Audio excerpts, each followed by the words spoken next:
Magandang hapon. Mabibilis sa balita kasabay ng uwian, hapunan at pahinga.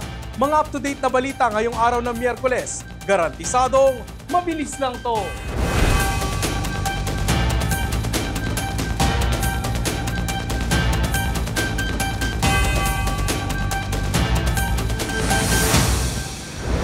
Mulat na ang sambayanan sa garapalang korupsyon at katiwalian sa bansa. Ayon yan sa Pulse Asia.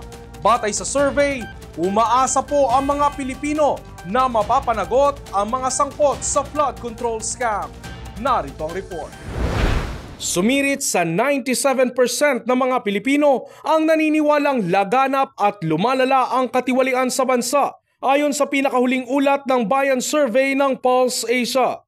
85% ang nagsabing lalo itong tumindi sa nakalipas na 12 buwan, kung saan 59% ng mga Pilipino ang naniniwalang normal na bahagi na ng politika sa Pilipinas ang korupsyon. Sinasabi rin sa survey na mulat na ang Pilipino sa gawaing tiwali na anilay talamak ngayon sa bansa. Malaking bahagi ng mga ito, itinuturing ang mga gawaing korap ang pagtanggap o pagbibigay ng suhol 75%, pag-abuso sa pondo ng publiko o kumpanya 67%, pagtanggap o pagbibigay ng kickback kapalit ng kontrata o serbisyo 64%. Lumalabas na pumutok ang kamalayan ng taong bayan dahil sa isyu ng katiwalian sa flood control projects. Sa gitna nito, umaasa naman ang sambayanan na dapat panagutin ang mga sangkot sa malawakang korupsyon.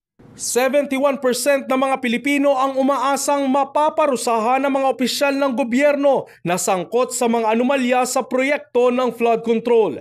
Sa Metro Manila, 47% ang naniniwalang mapapanagot ang mga opisyal, habang 21% ang hindi tiyak at 8% naman ang naniniwalang walang parusang mangyayari. Sa kabuuan, batay sa survey ng Pulse Asia, ipinapakita lamang na mataas ang antas ng pagkadismaya ng mga Pilipino sa katiwalian sa gobyerno. Isinagawa ng Pulse Asia ang survey sa pamamagitan ng face-to-face interview sa 1,200 Pilipino edad 18 pataas mula sa iba't ibang lugar sa bansa. Sa iba pang mga balita, Gimbal Iloilo nagimbal sa 4.2 magnitude na lindol kaninang umaga. At ICC Chief Prosecutor Karim Khan tanggal na sa kaso ni dating Pangulong Rodrigo Duterte. Niyanig ng 4.2 magnitude na lindol ang Iloilo kaninang 6:48 ng umaga. Naitala ang epicenter nito sa Gimbal Iloilo, tectonic ang origin at may lalim na 15 kilometers. Naitala ang Intensity 3 sa Nueva Valencia, Guimaras, Intensity 2 sa San Lorenzo, Guimaras, City of Iloilo, City of Bago Negros Occidental at Intensity 1 naman sa Culasi Antique, City of La Carlota, Negros Occidental.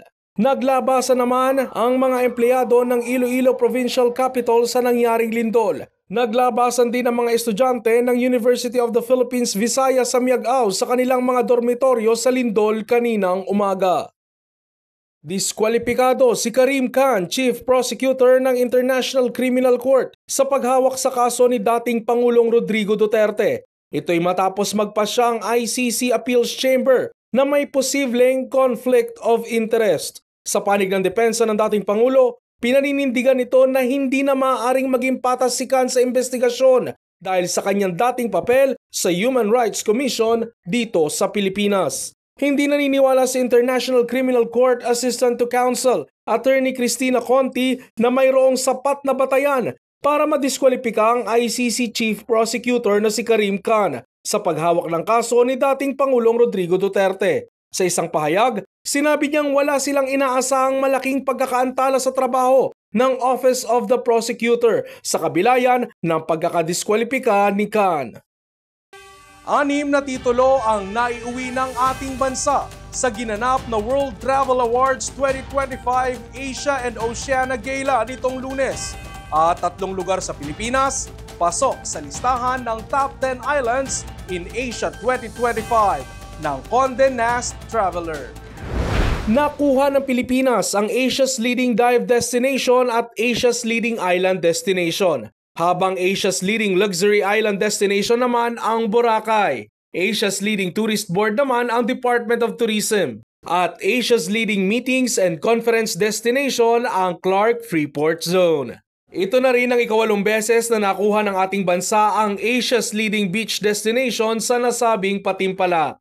Samantala, pasok sa top 10 ang 3 lugar sa bansa sa Asia's Top Islands sa Condé Nast Travelers 2025 Reader's Choice Awards.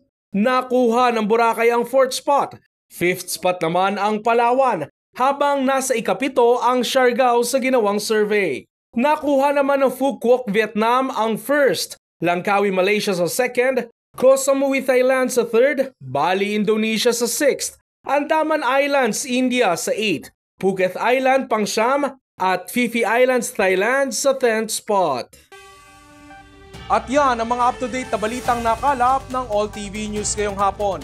Para sa iba pang balitang mabibilis, bisitahin ang aming website, alltv.ph/news. I-like at i-share din ang All TV News PH sa Facebook at YouTube. At makinig sa All Radio 103.5. Mapapakinggan nyo na rin po kami ngayon sa Spotify. Ako si Ralph Lopez. 71 days na lang po, Pasko na!